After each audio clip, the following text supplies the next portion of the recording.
mid-cap radar, the market has all but given up the gains that it was trading with since the morning. Just about 20 points left on the Nifty.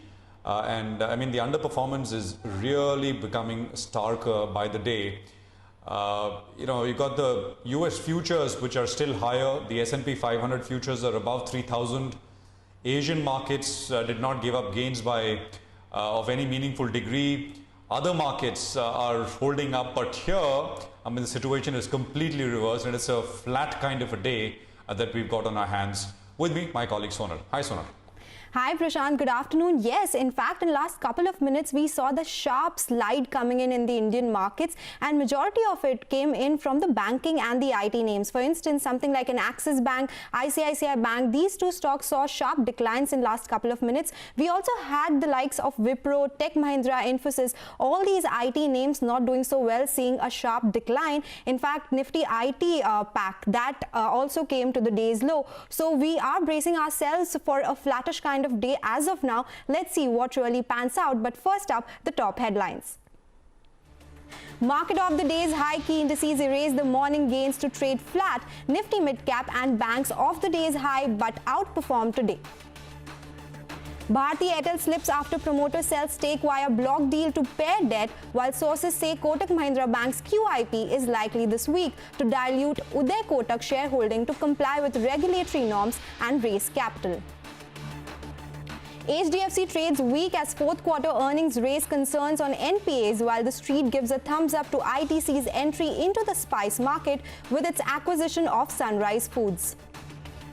Metal stocks higher on risk on trade. JSW Steel says capacity utilization levels now at 85% from 38% earlier, while JSPL targets 5,000 crore debt reduction in FY21. India sees the worst locust attack in over 25 years, hitting Rajasthan, Haryana, Madhya Pradesh and Gujarat. The United Nations warns of severe risk to the Indian agri-sector this year. All right, those are the top headlines, but we have Prashant, who will be telling us an interesting research and study that he has done on S&P 500 levels. Prashant. Sonal, hi. It's quite ironic that even as we are talking about the S&P 500 pushing higher, which I'll come to in just a bit, look at the market. It's in the red now. It's down 6 points. So this is, I mean, quite amazing, isn't it? Let me just quickly tell you what the market has done from the point that we started. So let me just get this chart up for you. We opened Sonal at 9,099. We made a high of 9161, and we are now at 9034.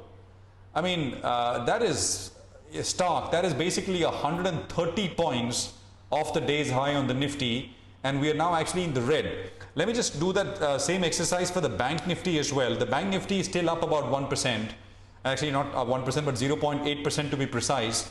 But there as well, I mean, from the high of 17,681, we are at about 17,426. So this is, looking pretty poor out there, especially given the fact that global markets have not shaken off those gains or any such thing. This is very, very local specific. I mean, there could be a bunch of reasons for this.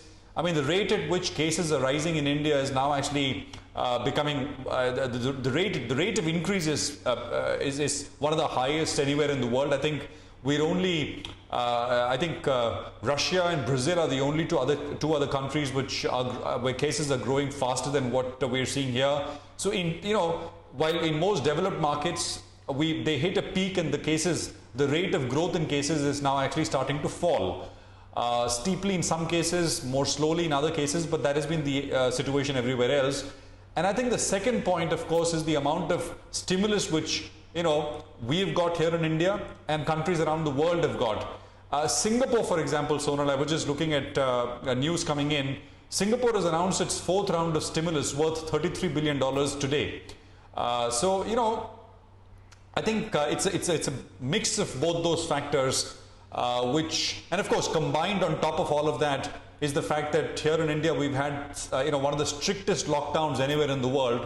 So you put all of that together, I think it's obviously done a great deal of damage as is to be expected to economic activity. So even as the theme is one of restart and slowly industries coming back on stream and business starting to fire once again, maybe at very, very low utilization levels, I think some of these factors are still the broad overlay on the back of which markets are pulling back and seeing the sell-off that we are seeing at this point in time. So let me just contrast this with now what you asked me, which is what the US market is doing, right? So very quickly, the S&P 500, and I'm looking at the futures there, the E-mini futures, which is the most widely tracked index. So the S&P 500 futures are past 3,000, which is its 200-day moving average. It has also taken out, levels of 2976, 2984, which have been levels which the S&P 500 futures have found hard to take out for the past several weeks. So this is important. An important resistance has been taken out. It's past an important long-term average out there. The next logical level, probably, like the Nasdaq and other indices in the US, people are going to talk about the 3,300 plus levels for the S&P out there. What could aid that also is what I am picking up from my reading of global financial literature, which is the understanding is that CTAs, which is commodity trading advisors, which are a subset of hedge funds but control a lot of money, and these are largely funds which are momentum driven. If a market goes above certain levels, breaks out of a channel, picks up momentum by making newer highs, these funds basically follow that and they don't do very much else. So the understanding is that above 3,000 on the S&P 500, these funds could basically flip from being short to being long, and that could propel a further squeeze higher for the market in the US. So, watch the US for what happens there, but I think, it's over a period of time, the value of that has decreased over time to us because, the divergence in performance of what has happened in the US and what is happening here is very, very stark now. That market is close to making newer highs, and we are basically have not done anything in the month of May. We basically got a 800-900 point round trip, and we are back at where the market was on the 1st of May, which is around the 9,000, 9,100 kind of level. So huge underperformance here, really. Sonal, back to you.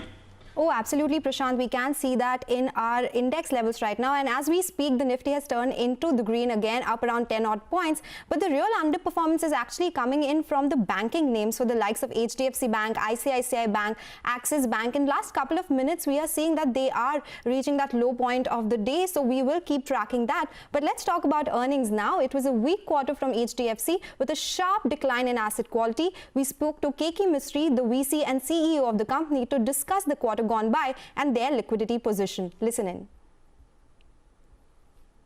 We have been extremely proactive with our provisioning. Extremely proactive. We have provided in this year as much as 5,913 crores of rupees by way of provision for NPLs. In this quarter, we provided 1,274 crores.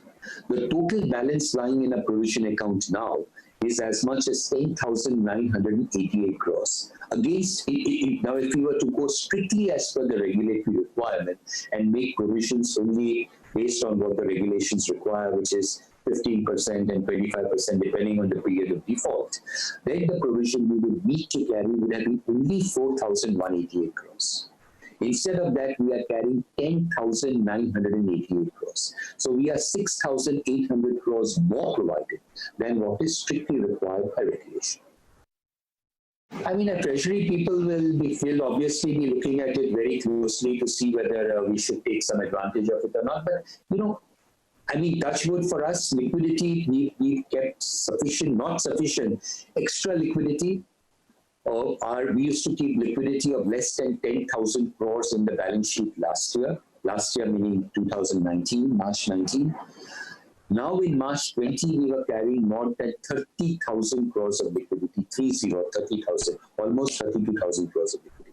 So we have tried to keep extra liquidity, and we've also tried to raise money whenever possible. Because at times like this, it is always better to be as liquid as possible. So yes, our treasury people will certainly look at it, and if there is a way of using the partial guarantee and getting money at a slightly lower cost, why not? All right, that's the word coming in from Mr. K.K. Mistry, but it's time to slip into a short break. Up next, Newland Labs is in focus as we get your earnings fine print and management commentary from Vice Chairman and CEO Davuluri Suchet Rao. Stay tuned.